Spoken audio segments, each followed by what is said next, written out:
As we can see here, there's differential oil that's leaking out onto the differential body, and where it's coming from is the passenger side differential seal, and so it's seeping from the inside of the differential, then out, and then if left, it gets flung onto the bolts that hold the axle. And then what'll happen is that'll get flung all under the car chassis. And on the R129 Mercedes SL class cars, the differential, just given the compact nature of the underbody, differential cover needs to come off to remove the two circlips that hold each axle shaft into the differential. And even if you could get them off, there's not really enough room to get in there and remove the seal. So the differential definitely has to come out on this type of Mercedes. After jacking the car on all 4 points, nice and high, first step is going to be to drain the differential oil. And so you're going to need a 14mm Allen socket, and then it's tough really to get a ratchet or breaker bar, if not impossible, so just put a nice long handle 14mm combo wrench, and you can turn it like that. What I meant to show is like this. Get your 14 on your socket and turn your drain bolt just like that. You'll definitely want 2 breaker bars, including your standard, I don't know, maybe 1.5, 2 foot, and a big old 3 foot breaker bar. Trust me, some of those bolts are tough on this job, and you're going to need this so you don't slip. Next step is to remove these rear chassis reinforcement bars, one on the passenger side, one on the driver's side, and they have M12 triple square bolts holding them on. Again, these may actually have blue Loctite on them, depending on whether they've been taken off from the original factory. So just keep that in mind. This is where you're going to want that extra large breaker bar to break them loose without slipping. Next, we're going to take off what I'm going to just call either a cable protector or a raceway, but anyway, it helps route some traction control and I believe ABS sensor cables up and around the differential.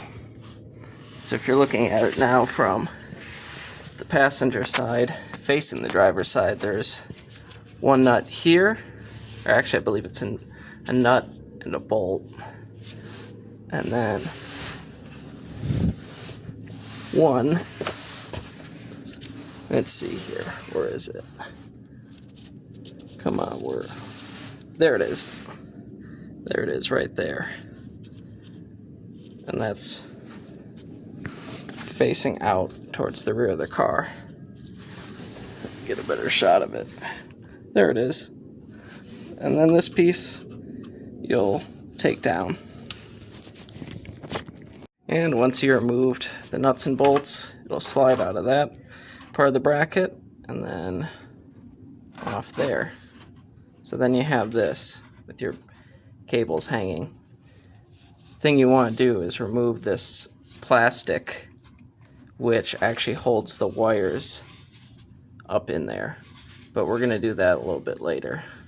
Next thing is remove this shield that shields the fuel pump and some other things, because under here is where these wires connect. there's a big connector, so we gotta take this off. And there's these plastic nuts. I believe these are 12 millimeter. So you'll need a nice long extension to get down in there. And yeah, so there's one there. And then 1, 2, 3 there. Once you get your 4 plastic nuts off the shield, it should drop down pretty easily. I can tell you it probably is not going to go up nearly as easily. You can see a little bit of the oil that had leaked from the differential.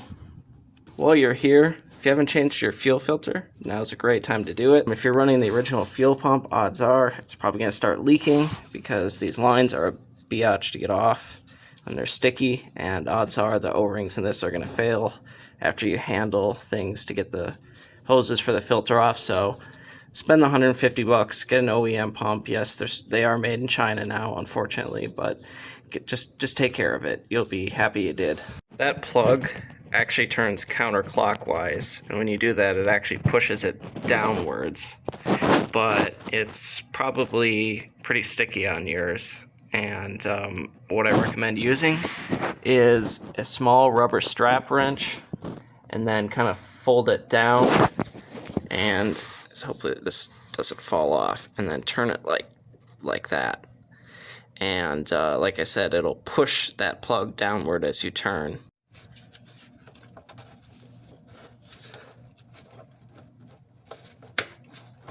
You'll feel it click, and then boom. There it is. And depending, I think, on the features, you might not have every one of those holes with a connector. So on my car, it has ASR and anti-lock brakes.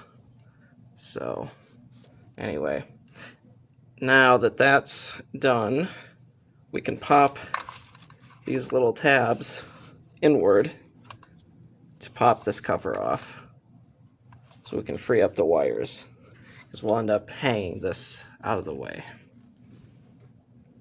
The exhaust on the R129 actually runs under where one of the axle shafts connects, and also is in the way of unbolting the center support bearing, which is needed to be able to drop that drive shaft back and down from the differential. So basically what you need to do is unbolt the exhaust at this connection just after the cats, and once you do that, you'll drop it down and out of the way, set it aside. Now the first thing to do to get it off is to undo both hangers by the rear bumper here. Highly recommend just using a long nose vice grip and using that to pull down and over that lip. I tried with pry bars and screwdrivers, but it's just too tight there to really maneuver things, and sure enough, this worked the best. Support it with like a floor jack. You'll end up needing like 2 floor jacks, or what I'm going to use is a shop creeper along with a floor jack, because this whole exhaust piece is heavy. You need to be able to gently lift it down and support it, then be able to move it out of the way, and you don't want this coming down on top of you. Now that both rubber hangers are disconnected at the muffler, we're going to go farther forward on the exhaust and disconnect the hanger holding the resonator part, and then after that is when we're going to undo our connections there. Stick a screwdriver through one of the holes there, and then just use that as a point of leverage to fold this forward like that, and this will allow you to get that off. There we go. So once you get those pipes disconnected, you'll want to support the resonator. I'm using my creeper, which folds up into like a Z shape to be like a stool, And then I have some wood blocks. Then I have the floor jack supporting the muffler. So you just kind of rock this back and forth until you get it off in one piece, and then you wheel it out. With the exhaust out, we'll turn our attention to the drive shaft and where it bolts up to the differential. And just for reference, the 3 nuts and bolts that hold the drive shaft flange to the flex disc here are 19 millimeter. And I've seen at least one person claim that you're supposed to keep track of the flange of the drive shaft in its relation to the yoke because of balance. However, not sure how true that is, just because of the fact is, how do you actually balance the yoke connected to the drive shaft? Now, the drive shaft is actually 2 pieces, which we'll see as we disassemble this more. And those 2, of course, yes, you do mark them to keep track of the relationship of the 2 pieces, because those are balanced. But with this, I'm not so sure, because in fact, when I originally swapped differentials, I did not really pay any attention to, which flange of the drive shaft lined up with which part of the yoke on the differential, and sure enough, I didn't notice any vibration issues after taking the car and putting hundreds of miles on it. Then after that, we'll remove the necessary exhaust heat shields to access the center support bearing of the drive shaft, and we'll loosen that and bring down the center of the drive shaft, and then be able to move this drive shaft back and down out of the way so that we can have room when taking out the differential. So next we're going to remove this exhaust hanger piece and also this exhaust heat shield piece. These are all 13 millimeter bolts, and so we're going to start with these ones for the exhaust.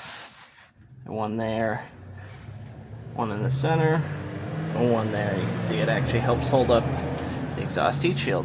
Probably a good idea to support the remaining exhaust with a jack stand and maybe some wood, so that it's not just like hanging off the manifold. And then what I would recommend is taking off those 2 bolts, one there and one there, so then you can slide this whole heat shield piece away towards the rear of the car.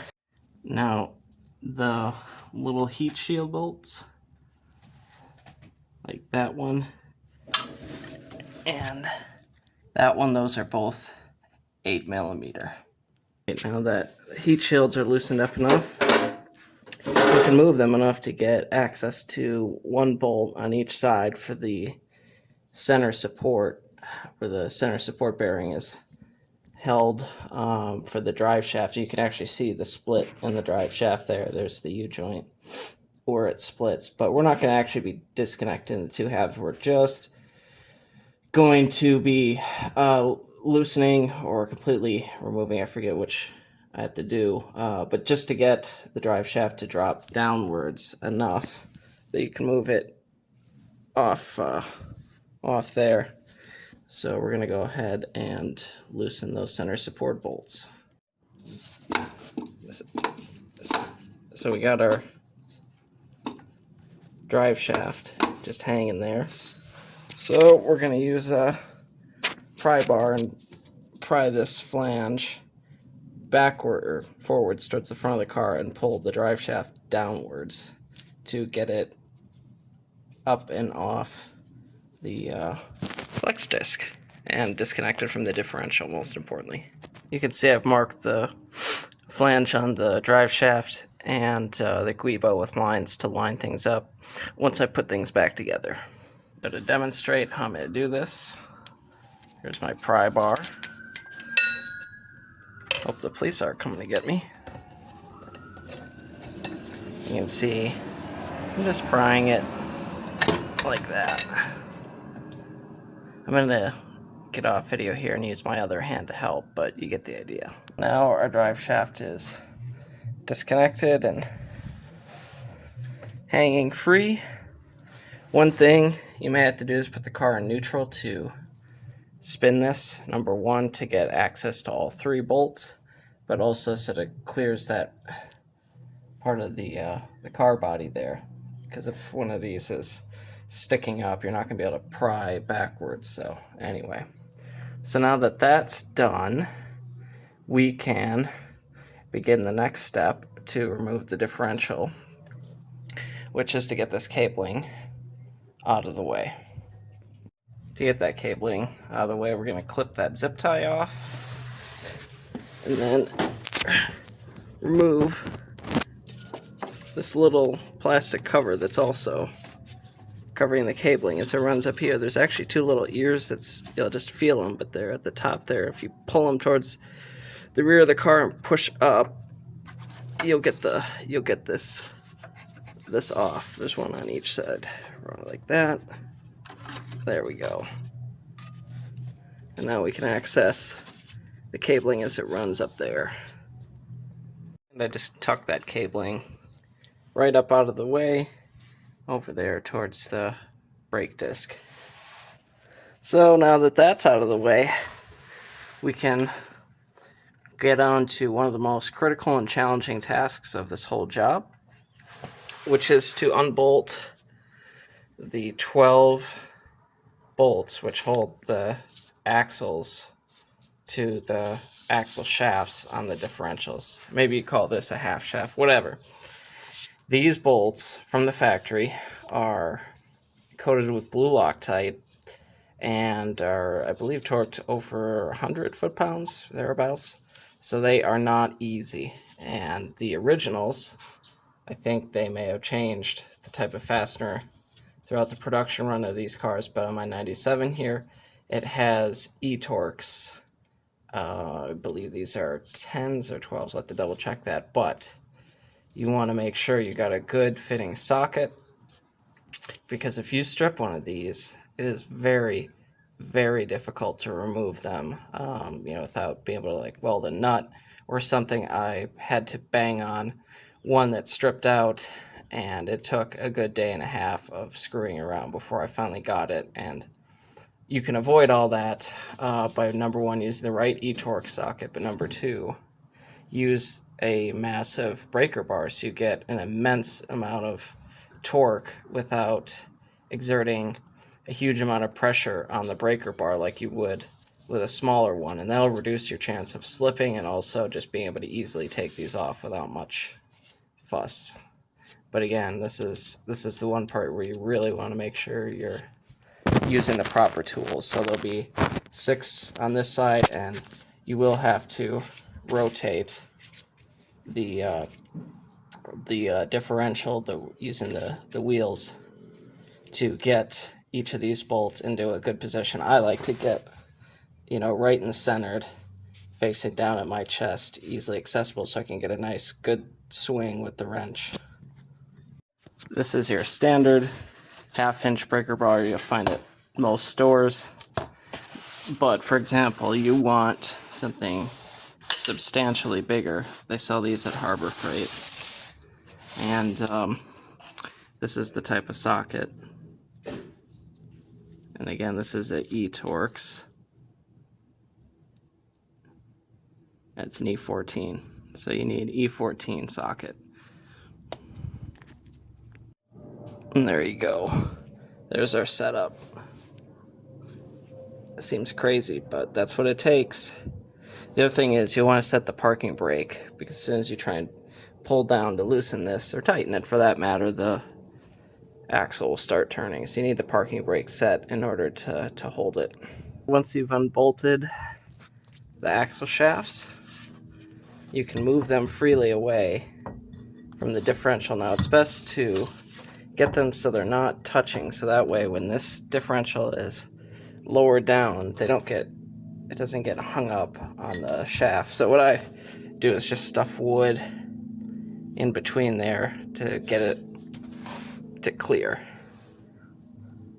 We're about at the stage where we're going to drop the differential, but we need to remove the 3 nut and bolt pairs that hold the differential to the car. And on each side of the differential towards the rear, there's a 18mm nut and bolt, and the nut comes out through there, through the flange and the differential, and the nut, or I should say the bolt, is accessed up there. Now on this side you can get a 1/2-inch breaker bar with like a 3/8 drive 18mm socket in the adapter, but over here it gets too tight, and so you're gonna just need to use like a 3/8 ratchet with a cheater pipe, and of course 18mm box wrench over there. And then you have an Allen bolt going straight up to a 16mm nut up there, and so you need a 16mm stubby, i.e., short wrench, to be able to stick it up there and hold the nut. Of course, support the differential with a floor jack while doing this, and keeping clear as well for safety. And then you can use the jack to slowly lower the differential down and out, and use it to move it around the garage.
Bit nose heavy, this one.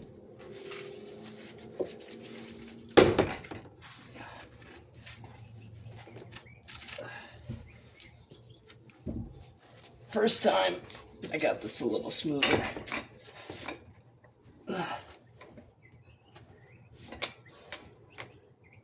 Good enough. And it's out. Now the fun part, tearing it down. As you can see, getting it centered on the jack is critical, so it can just come down by itself without getting your arms anywhere near it, but there you have it. It's like that. Differential's out. Simple, but time consuming. Now the differentials out of the car can more clearly identify the leaking component, which is the seal that goes between the actual rotating piece here and then the body of the differential. You can see how that moves. Well, there's a seal, like I believe you'd almost call it like a radial seal, that goes around the shaft turning in there. Anyways, that's what's leaking. It's just this one, but of course I bought both. And this is actually the old differential, the one with the presumably spun bearing. So gotta clean this up a little bit, and then take off this back cover, which comes off like that. And then once this cover is off, there's a circlip on each side holding each shaft in. So you gotta take those off, and then you can pull the axle shafts out from both sides and then get access to the seal. So first thing we're going to do is just clean up dirt and grime and stuff around so it doesn't get into the differential as we're working on it. And a perfect example of what we want to clean off is like this stuff where you got kind of a mixture of dirt, oil, grime, that kind of crap. You know, best not get that inside your differential. Now it's almost clean enough to eat off of. And I use a combo of different products. The engine parts cleaner, or I'm sorry, engine degreaser, not that great. Brake cleaner, I think everyone knows this is the champ to get things dried out and to get most stuff dissolved. But what I find really, really works is this stuff. But you got to be careful with aluminum, and I think aluminum alloys, because this stuff is like slightly acidic and will oxidize the outside. So you want to hit it with water real quick after it, you use it, and it cuts the grease. I actually use for a rinse a mixture of 2 parts water to 1 part simple green, and as you can see, it's nice and clean. The roughness is actually not like caked on stuff. It's just the casting, inherent casting defects in such large pieces. First thing we're gonna do actually is unscrew this breather and inspect and clean it out. It uses looks like a hex size of some type to turn it out. So this breather is a 17 millimeter, and I'm using a extra long wrench with this thing sitting on the I guess that'd be the passenger side, nice and level, and this way it just turns left or right, but I was able to then hold with my left hand, pull down with my right hand, and got it off nice and safe. So you're going to have 8 M10 triple square bolts that hold this rear cover on the differential body. And when I say the M10 triple square, it's again these spline type sockets, and you're going to definitely want to make sure you have the right ones, because these again are pretty tight. I would say use your extra large breaker bar like you were using on the bolts holding the axle shafts on here. One thing I recommend if you're doing this on a bench, use like a hammer to keep it from rocking when you're trying to turn your bolts loose. Really helps to have this to stabilize it. So once you got this puppy open, you're going to be looking for, let's get, you'll be looking for that, see that circlip? That's what holds the axle stub inside the differential. So on each of these, you can see the little eyelet to stick a tool and to pull that circlip out towards you. And you'll have to rotate each of these to get that part of the circlip visible to get your tool in there. See if I can do this and show it. And unfortunately with the light, holding the light in one hand and the camera in the other. But anyway, as you turn either of the axle stubs, that part of the circlip will come around to be visible, and then you can stick your tool. I'm going to try like a right angle pick first. When removing the circlips, which hold the shafts inside the differential assembly, instead of using the small type of pick that you often will see at Harbor Freight and other stores, use an extra large pick like this one with a 90-degree bend. This is part of a set of extra large and more like this size picks that you can find at Harbor Freight, and the extra leverage you get from this is absolutely needed for removing those clips from the differential. They're just under a lot of tension. Make sure when locating the proper seals for your differential to simply grab the part number off the bottom driver side of the differential and use that to look up the particular differential assembly you have, and use the parts diagram for that to locate the proper seals, because they did change the type of differential over the production run depending on year and features for the SL R129. So do that and you'll avoid disappointment at getting the wrong seal kit. So since mine's a 97 with ASR, I believe I need to take off these bolts and take this piece off. And then I'll get access to the seal. You can see the axle shaft out, the end of the stub where that C-clip rides in to hold it in. There's your bearing. So I need to dig this apart a little bit. Well, we got everything apart.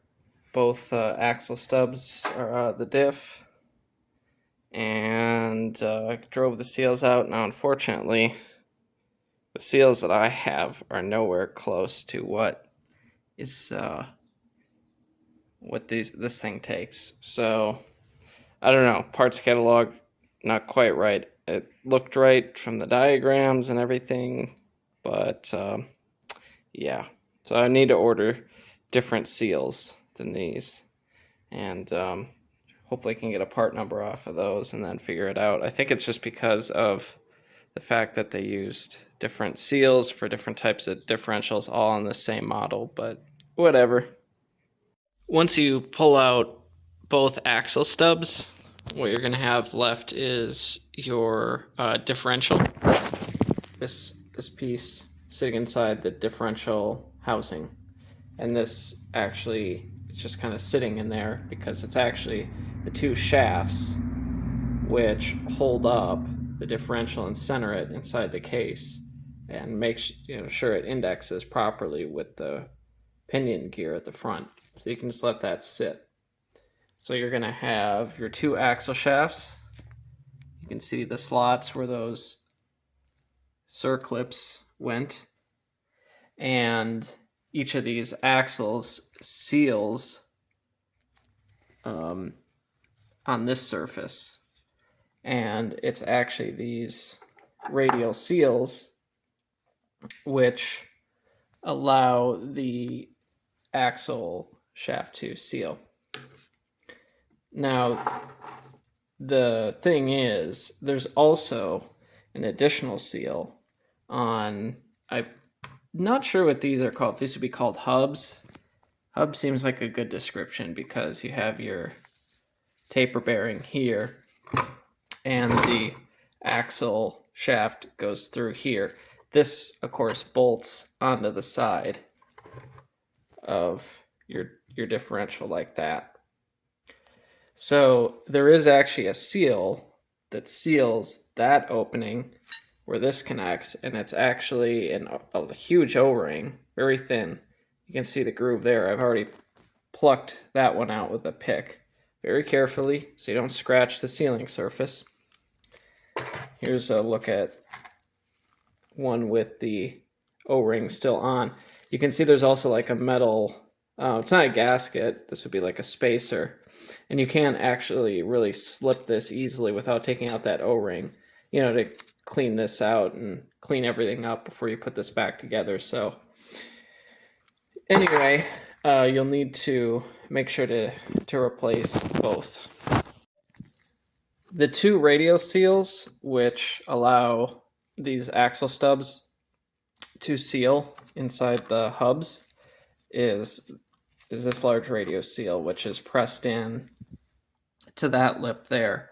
And the way I got these out was to flip this over and stick a flat blade screwdriver and just pound on it with a hammer up into there to push it up and away.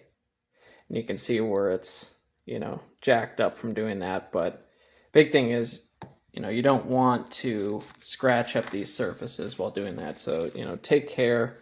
And if you need to, you can work around the edge while pounding this out.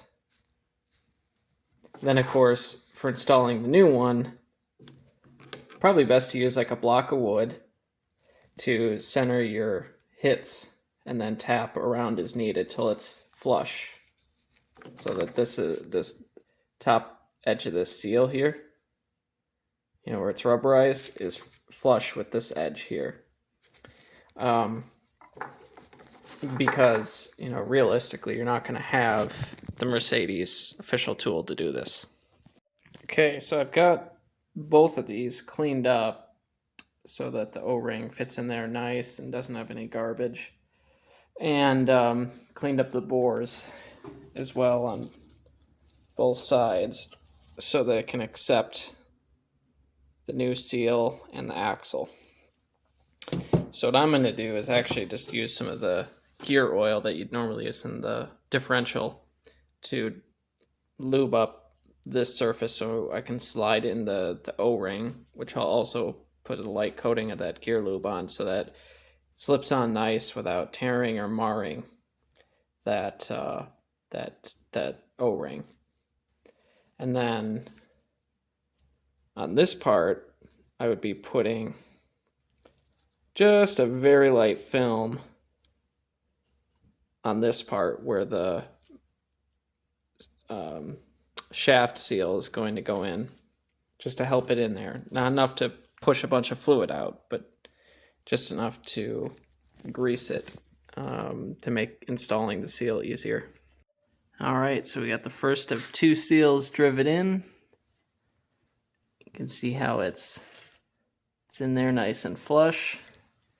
And like most of these types of seals, often what I find you have to do is tap real carefully on the edges a little bit to get it started.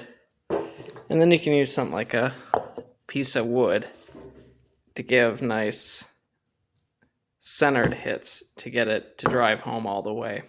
The key is don't pry on this, and don't use a metal hammer because you're going to fuck this up. Now that both of the radial seals are installed in these hubs, I'm going to reinstall them into the differential body or case. And the differential, this piece here, actually contains the bearing race for this bearing. So I think it's going to be easiest to have this turned on its side and finagle this hub downward and carefully slip it into the bearing race.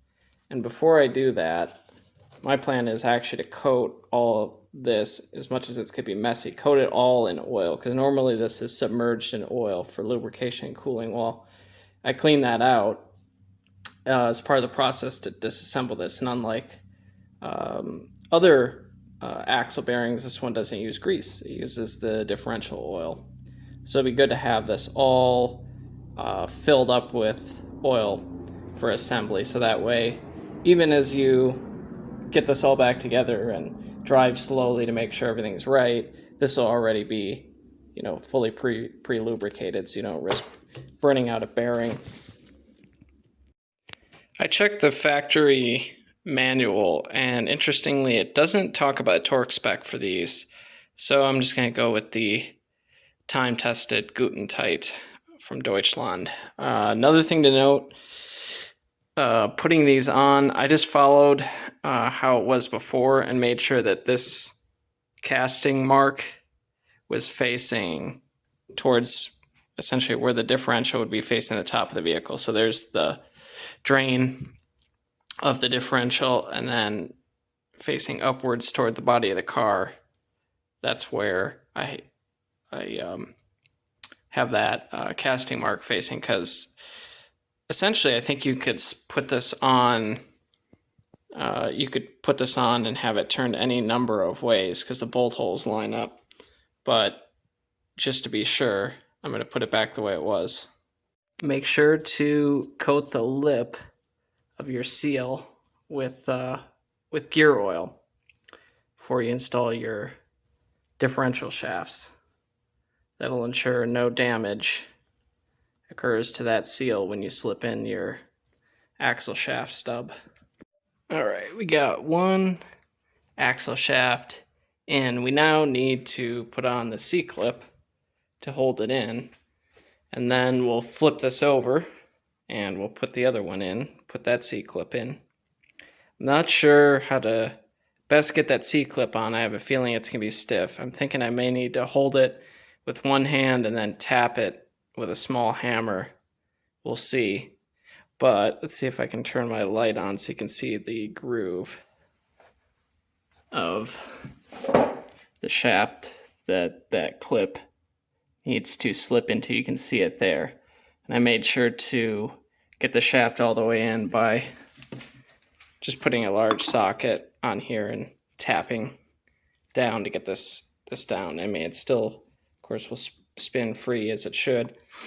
But again, you want to make sure that groove is fully exposed so you can seat your circlip in there just fine.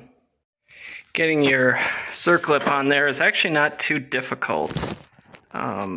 Big thing is use the small pliers just to get it kind of started in the groove.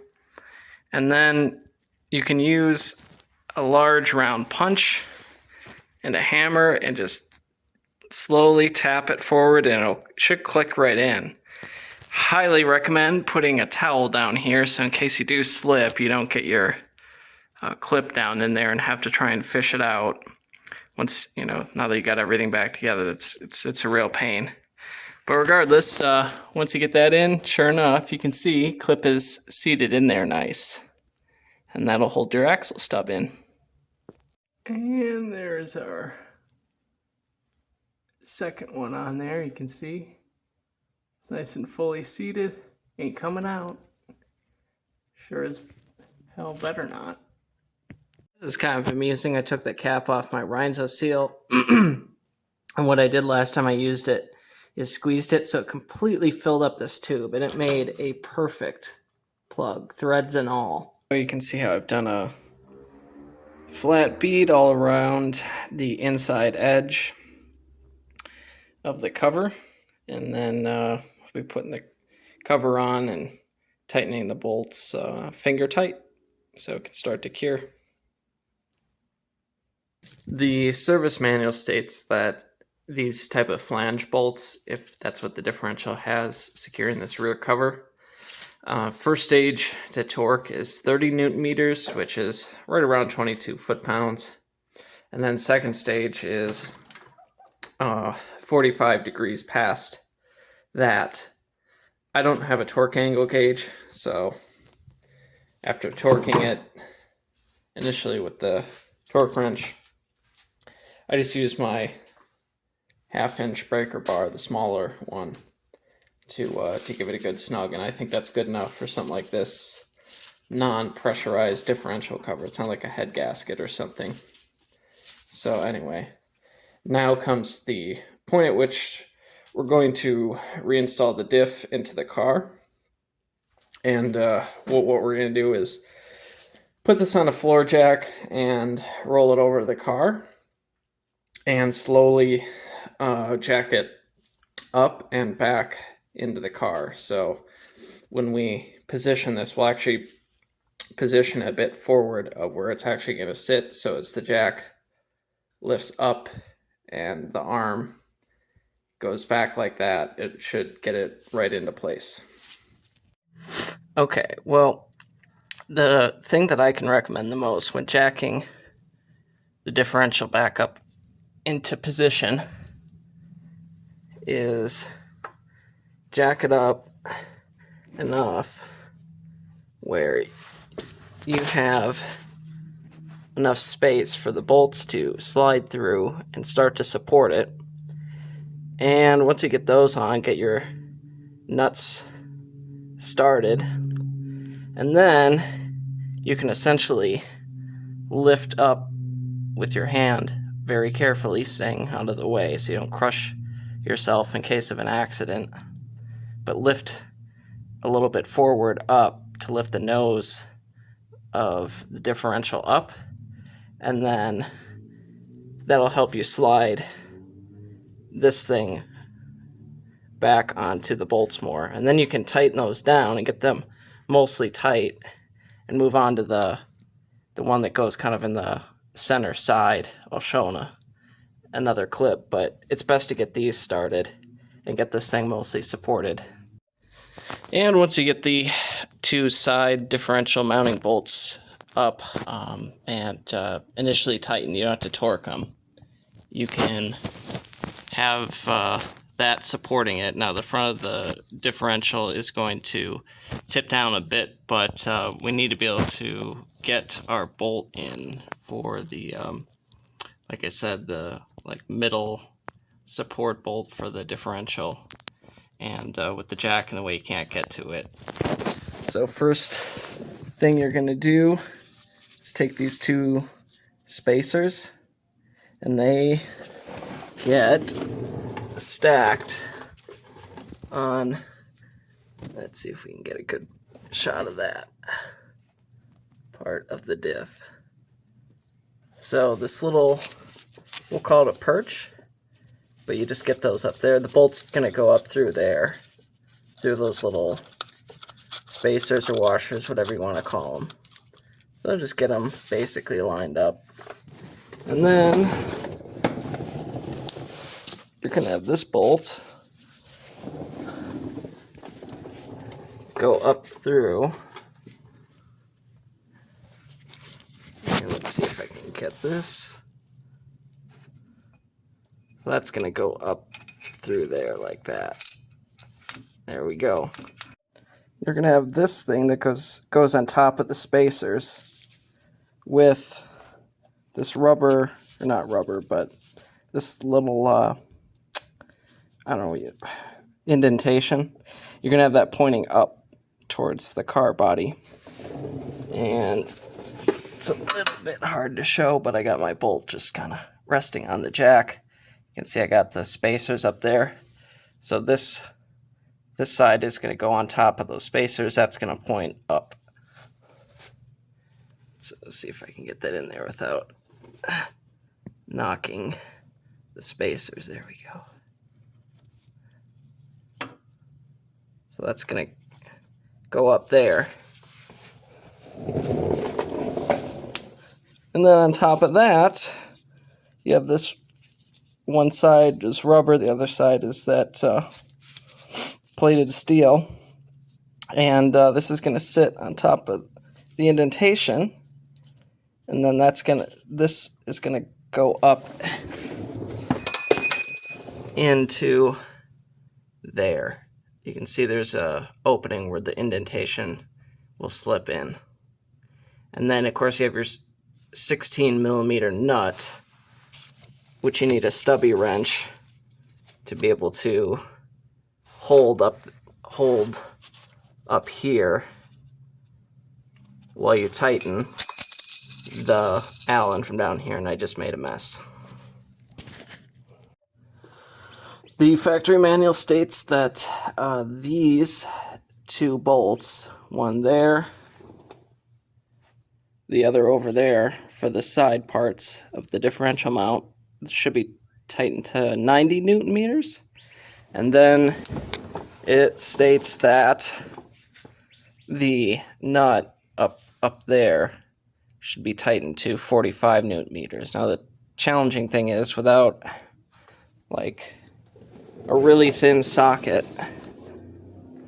there's no way to fit a torque wrench up there. There you can get one. Here you'd need like a a crow's foot to be able to sneak something up there. So realistically, again, like using a breaker bar, get it Guten tight. That should hold it just fine. Pull out the wedges of wood used to hold these axle shafts, and essentially get your axle shafts up there and get your bolts started. On each of the two shafts where they connect to the flange and the differential, you have two sets of 3 bolts, and you have these washers, if you want to call them that, that go on the flange bolts here. And the way these are secured from the factory is that they have blue Loctite on those threads, but in the factory manual, it actually says you're supposed to oil the threads and the flanges on these bolts when installing them. And presumably the oil's to help ensure you get a good accurate torque reading. And since oil and Loctite don't mix, kind of makes sense that they don't mention anything about using blue Loctite in installing these. So presumably later on they determined maybe the blue Loctite just wasn't necessary and it was more important to oil them, similar to cylinder head bolts, to make sure you get the correct torque.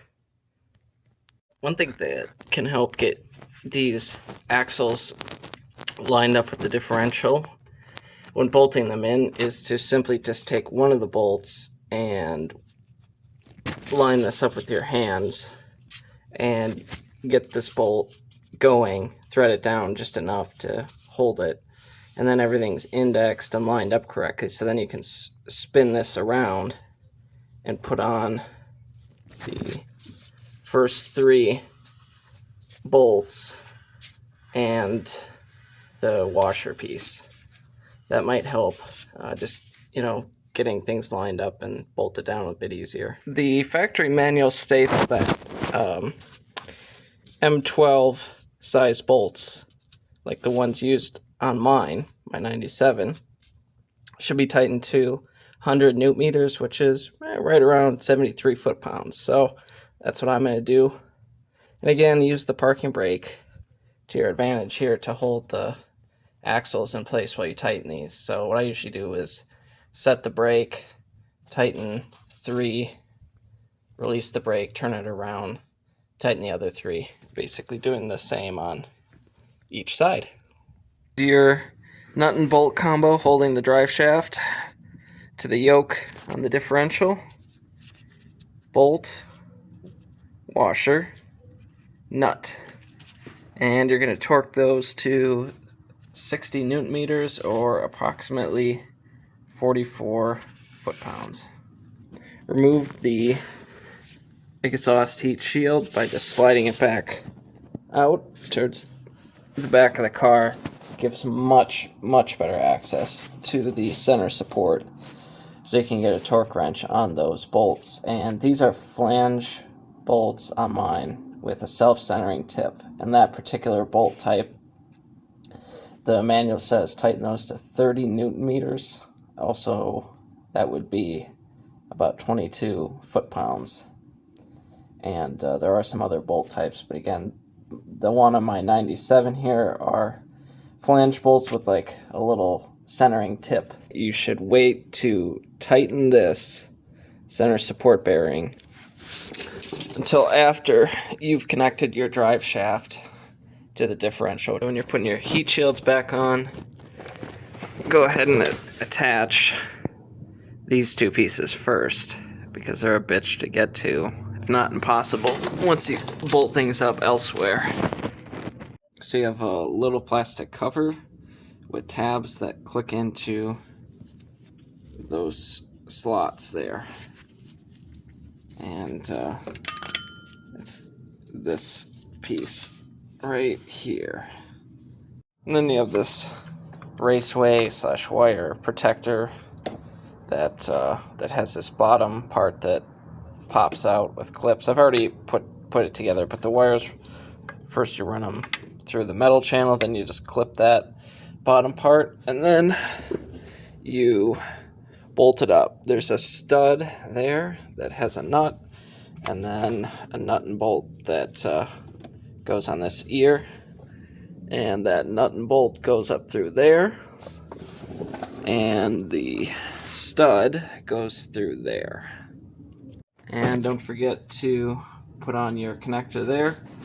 You'll just push it up. You'll see where there's female parts on the connector and pins on the car. You'll line that up, and then you'll just twist that clockwise until you feel it click, and that'll make sure this is up there and secured. Then put a zip tie here, hold your cabling, make sure to clip it, because otherwise you're going to be hearing some noise from the drive shaft as it hits that. Alright, this is probably my least favorite part of the job, but putting the exhaust system back on. Just like you took it off, use a floor jack to support the muffler, use a Z-creeper or whatever, something to lift up the resonator section, and you kind of have to play with the height on both and maneuver it and get it under the undercarriage. I definitely recommend jacking up the car a bit higher to help with clearance. And essentially what I find works best is get the exhaust started on this side and then kind of tilt it up like that to get it up on this side.